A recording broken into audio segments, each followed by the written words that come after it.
Hi friends, welcome to my channel KP kitchen vlogs. నా videos కనుక మీకు నచ్చినట్లయితే లైక్ చేయండి, షేర్ చేయండి, సబ్స్క్రైబ్ చేసుకోండి. ఈరోజు నేను మీకు చూపించబోయే రెసిపీ ఏంటంటే ఫంక్షన్ స్టైల్లో దొండకాయ ఫ్రై ఎలా చేసుకోవాలో చూపిస్తాను. దాన్ని ప్రిపేర్ చేసుకునే విధానం: ముందుగా 2 టేబుల్ స్పూన్ శనగపిండి వేసుకోవాలి. అలాగే బియ్యం పిండిని కూడా 2 టేబుల్ స్పూన్ వేసుకోవాలి. ఇందులోనే టేస్ట్కు తగ్గ సాల్ట్ వేసుకోవాలి. ఇందులో నేను కార్న్ ఫ్లవర్ ఏం యూజ్ చేయట్లేదండి, ఓన్లీ శనగపిండి బియ్య పిండితోనే చేస్తున్నాను. ఫంక్షన్స్లో చేసేటప్పుడు కార్న్ ఫ్లవర్ యూజ్ చేస్తారు, నేను అందులో వేయట్లేదు, మీకు కావాలంటే వేసుకోవచ్చు. ఇందులోనే 2 టీ స్పూన్ కారం వేసుకోవాలి. 1/2 టీ స్పూన్ అల్లం వెల్లుల్లిగడ్డ పేస్ట్ని వేసుకోవాలి. ఇప్పుడు బాగా కలుపుకోవాలి. నేను చూపిస్తున్న విధంగా బాగా కలిసేలా కలుపుకోండి. మీరు కూడా ఒకసారి ఇంట్లో ట్రై చేసి ఎలా వచ్చిందో కామెంట్ బాక్స్లో కామెంట్ చేయండి ఫ్రెండ్స్. ఇప్పుడు దీన్ని ఫ్రై చేసే విధానం చూద్దాం రండి.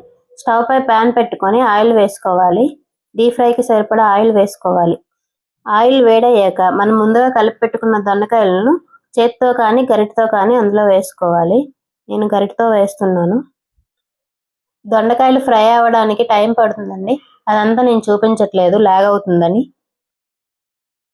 దొండకాయ ముక్కల్ని వేసాక కాసేపు అలానే ఉంచి తర్వాత కలుపుకోవాలి. కలుపుకున్నాక వాటిని గోల్డెన్ బ్రౌన్ కలర్లో వచ్చేదాకా వేయించుకోవాలి. అలా వచ్చాయి అంటే మనకి సరిగ్గా వేగినట్టు. అలా వేయించుకున్నాక వేరే ప్లేట్లోకి తీసుకోవాలి. నా దగ్గర ప్రెజెంట్ టిష్యూ పేపర్స్ అవైలబుల్గా లేవు, అందుకే ప్లేట్లో తీసుకుంటున్నాను. టిష్యూ పేపర్ మీ దగ్గర ఉంటే అందులో తీసుకోండి, ఎక్స్ట్రా ఆయిల్ ఏమైనా ఉంటే లాగేస్తుంది. దయచేసి నా ఛానల్ని సబ్స్క్రైబ్ చేసుకోండి ఫ్రెండ్స్.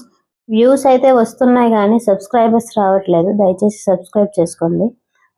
ఇప్పుడు అదే ఆయిల్లో కొన్ని శనగ పలుకులను తీసుకొని బాగా వేయించుకోవాలి. లో ఫ్లేమ్లో వేయించుకోండి, హై ఫ్లేమ్లో అయితే మాడిపోతాయి. బాగా వేగాక పక్కకు తీసుకొని అదే ఆయిల్లో కొన్ని కరివేపాకు రబ్బులను వేసి వేయించుకొని తీసుకోండి. వీటన్నిటిని ఒక గిన్నెలో వేసి మిక్స్ చేసుకోండి. ఇందులో నేను చాట్ మసాలా వేస్తున్నాను, ఇష్టం లేని వాళ్ళు దాన్ని స్కిప్ చేయొచ్చు. ఇలా వేసుకున్నాక బాగా మిక్స్ అయ్యేంత వరకు కలుపుకోవాలి. ఇంతేనండి, తక్కువ టైంలో సింపుల్గా దొండకాయ ఫ్రై రెడీ అయిపోయింది. ఈ వీడియో మీకు నచ్చినట్లయితే సబ్స్క్రైబ్ చేయడం మర్చిపోకండి. బాయ్ ఫ్రెండ్స్, నెక్స్ట్ వీడియోలో మళ్ళీ కలుసుకుందాం.